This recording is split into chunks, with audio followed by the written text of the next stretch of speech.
കാർഗിൽ യുദ്ധവിജയത്തിന്റെ സ്മരണയിൽ രാജ്യം. കാർഗിലിൽ ദ്രാസിലെ യുദ്ധസ്മാരകത്തിൽ നടക്കുന്ന പരിപാടിയിൽ കേന്ദ്രമന്ത്രി മൻസുഖ് മാണ്ഡവ്യയും ഉന്നത സൈനിക ഉദ്യോഗസ്ഥരും പങ്കെടുക്കും. ഡൽഹിയിൽ യുദ്ധസ്മാരകത്തിൽ കേന്ദ്രമന്ത്രിമാർ ഉൾപ്പെടെയുള്ളവർ പുഷ്പചക്രം സമർപ്പിക്കും. വിവരങ്ങളുമായി ഡൽഹിയിൽ നിന്ന് ജിഷ്ണു കൃഷ്ണൻ ചേരുന്നു. ജിഷ്ണു, നമസ്തേ, ഗുഡ് മോർണിംഗ്, ജയ് ഹിന്ദ്. കാർഗിൽ യുദ്ധവിജയത്തിന്റെ സ്മരണ ഒരിക്കൽ കൂടി പുതുക്കുകയാണ് രാഷ്ട്രം. മറക്കാൻ പാടില്ലാത്ത ചതി വീണ്ടും വീണ്ടും നമ്മെ ഓർമ്മിപ്പിച്ചുകൊണ്ടിരിക്കുകയാണ്. പഹൽഗാം അടക്കമുള്ള പാകിസ്ഥാന്റെ തുടരുന്ന ചതിയും ശിഖണ്ഡികളെ ഉപയോഗിച്ചുള്ള ആക്രമണങ്ങളും. ജിഷ്ണു കൃഷ്ണൻ.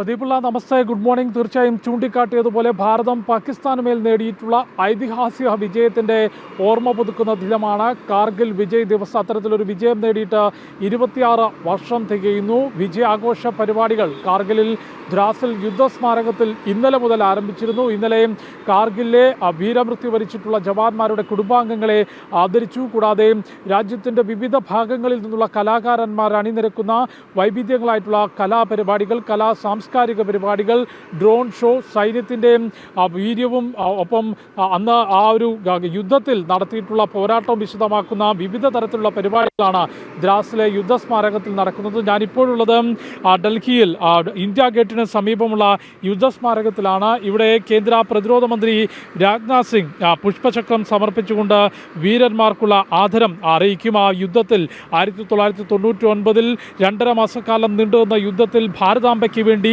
ജീവൻ ബലി നൽകിയ ധീര സൈനികരെ ഓർത്തുകൊണ്ടാണ് പ്രദീപുള്ള ചൂണ്ടിക്കാട്ടിയതുപോലെ ദ്രാസിലെ യുദ്ധസ്മാരകം മുതൽ രാജ്യത്തിൻ്റെ വിവിധ ഭാഗങ്ങളിൽ വടക്കുകിഴക്കൻ മേഖലയിലും മധ്യമേഖലയിലും തിരുവനന്തപുരം വരെയും എല്ലാ പ്രദേശങ്ങളിലുമുള്ള സൈനിക യൂണിറ്റുകളിലും അല്ലാതെയും എല്ലാം തന്നെ രാജ്യത്തിൻ്റെ വീരന്മാരെ, രക്തം കൊണ്ട് ഭാരതാംബയ്ക്ക് തിലകക്കുറി ചാർത്തിയിട്ടുള്ള വീരന്മാരെ ഓർമ്മിക്കുന്ന വിവിധ തരത്തിലുള്ള പരിപാടികളുണ്ട്. ഡൽഹിയിൽ ഇവിടെ യുദ്ധസ്മാരകത്തിൽ പ്രതിരോധ മന്ത്രി രാജ്നാഥ് സിംഗ് എത്തി പുഷ്പചക്രം സമർപ്പിക്കും എന്നുള്ളതാണ് അറിയിച്ചിട്ടുള്ളത്. കൂടാതെ വിവിധ കേന്ദ്രമന്ത്രിമാരും നേതാക്കളും രാഷ്ട്രീയ നേതാക്കളും എല്ലാം തന്നെ ഇവിടെ എത്തി പുഷ്പചക്രം സമർപ്പിച്ചുകൊണ്ട് അന്ന് ജീവൻ ബലി നൽകിയിട്ടുള്ള സൈനികർക്കുള്ള ആദരമർപ്പിക്കും. തീർച്ചയായും 99 ഭാരതം അയൽ രാജ്യത്തോട്, പാകിസ്ഥാൻ എന്ന നമ്മുടെ അയൽ രാജ്യത്തോട് യുദ്ധമല്ല, 47-ലെയും 71-ലെയും എല്ലാം യുദ്ധത്തിന് ശേഷം അത്തരത്തിൽ യുദ്ധം നാശനഷ്ടങ്ങൾ മാത്രമേ ഉണ്ടാക്കൂ, സമാധാനമാണ് ഭാരതം ആഗ്രഹിക്കുന്നത് എന്ന പ്രഖ്യാപനം നടത്തിക്കൊണ്ട്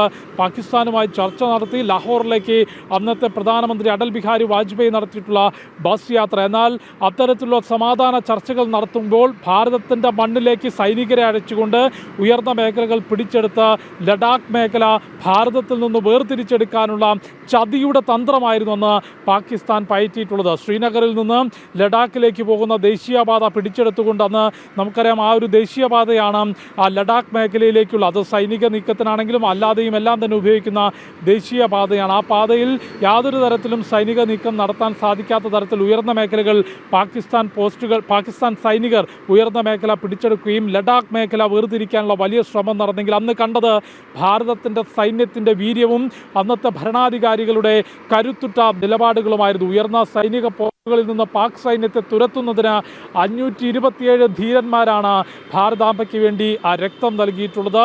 സൈന്യത്തിൻ്റെ ഓപ്പറേഷൻ വിജയ്, ഒപ്പം വ്യോമസേനയുടെ ഓപ്പറേഷൻ സഫേദ് സാക്കർ, ഈ ഒരു 2 ഓപ്പറേഷനുകളും ചേർന്നുകൊണ്ട് 2.5 മാസക്കാലം നീണ്ടുവന്ന പോരാട്ടത്തിനൊടുവിനാണ് ഉയർന്ന മേഖലയിൽ നിന്ന് പാകിസ്ഥാൻ സൈന്യത്തെ തുറത്തി ഓടിക്കാൻ സാധിച്ചിട്ടുള്ളത്. ഓപ്പറേഷൻ വിജയ് ഈ ടൈഗർ ഹിൽസ് ഉൾപ്പെടെയുള്ള ഭാരതത്തിൻ്റെ മേഖലയിൽ നിന്ന് സൈന്യത്തെ തുരത്തിയെന്ന് മാത്രമല്ല അതിർത്തി മേഖലയിലേക്ക് അടുക്കുന്നുവെന്ന വലിയ ഭയമെത്തിയതോടുകൂടിയായിരുന്നു അന്ന് പാകിസ്ഥാൻ അമേരിക്കയെ ഇടപെടുത്തിക്കൊണ്ട് യുദ്ധം അവസാനിപ്പിക്കാനുള്ള ശ്രമം നടത്തിയത്. പക്ഷേ അന്നത്തെ കരുത്തുറ്റ ഭരണാധികാരി അടൽ ബിഹാരി വാജ്പേയിയുടെ പ്രഖ്യാപനം, ഇതൊരു യുദ്ധം മാത്രമല്ല, ഭാരതത്തിൻ്റെ മണ്ണിലേക്ക് അനധികൃതമായി എത്തിയിട്ടുള്ള ആളുകളെ ഒഴിപ്പിക്കുന്ന നടപടിയാണ്. ആ ഒഴിപ്പിക്കൽ നടപടി പൂർത്തിയാക്കിയ ശേഷം മാത്രമേ ഓപ്പറേഷൻ വിജയ് അവസാനിപ്പിക്കൂ എന്ന കരുത്തുറ്റ പ്രഖ്യാപനം നടത്തിക്കൊണ്ട് സേനയ്ക്ക് കരുത്തു പകർന്നത് അന്നത്തെ വാജ്പേയി സർക്കാർ കൂടിയാണ്. ഏറ്റവും ഒടുവിൽ ടൈഗർ ഹിൽസിൽ ത്രിവർണ്ണ പതാക പാറിപ്പറന്നുകൊണ്ട് വിജയപ്രഖ്യാപനം നടത്തിയത്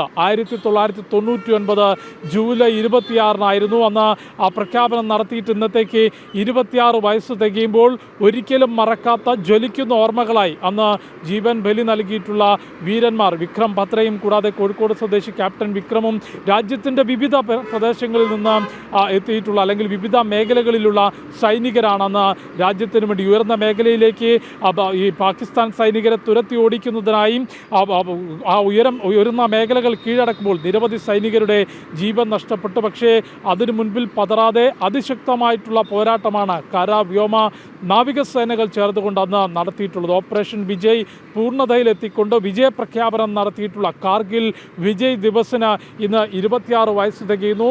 ദ്രാസിൽ നേരത്തെ ഞാൻ ചൂണ്ടിക്കാട്ടിയതുപോലെ 2 ദിവസത്തെ ആഘോഷ പരിപാടികൾക്ക് ഇന്നലെ മുതൽ തന്നെ തുടക്കമായി. വീരമൃത്യു വരിച്ച സൈനികരുടെ കുടുംബാംഗങ്ങളെ ആദരിക്കുന്നു. ഇവിടെ യുദ്ധസ്മാരകത്തിൽ പ്രതിരോധ മന്ത്രി പുഷ്പചക്രം സമർപ്പിക്കും. മറ്റ് കേന്ദ്രമന്ത്രിമാരും നേതാക്കളും യുദ്ധസ്മാരകത്തിലെത്തി ആ വീരന്മാരെ ഓർക്കും. പ്രദീപുള്ള. ശരി, ജിഷ്ണു കൃഷ്ണനാണ് ഡൽഹിയിൽ നിന്ന് ചേർന്നത്. അവിടെ ആഘോഷ പരിപാടികൾ ഔദ്യോഗികമായി നമ്മുടെ വീര സൈനികരെ ഓർമ്മിക്കുന്ന, ആദരിക്കുന്ന ചടങ്ങുകൾ തുടങ്ങുമ്പോൾ തീർച്ചയായിട്ടും ജിഷ്ണുവിലേക്കും ഡൽഹിയിലേക്കും മടങ്ങിയെത്താം.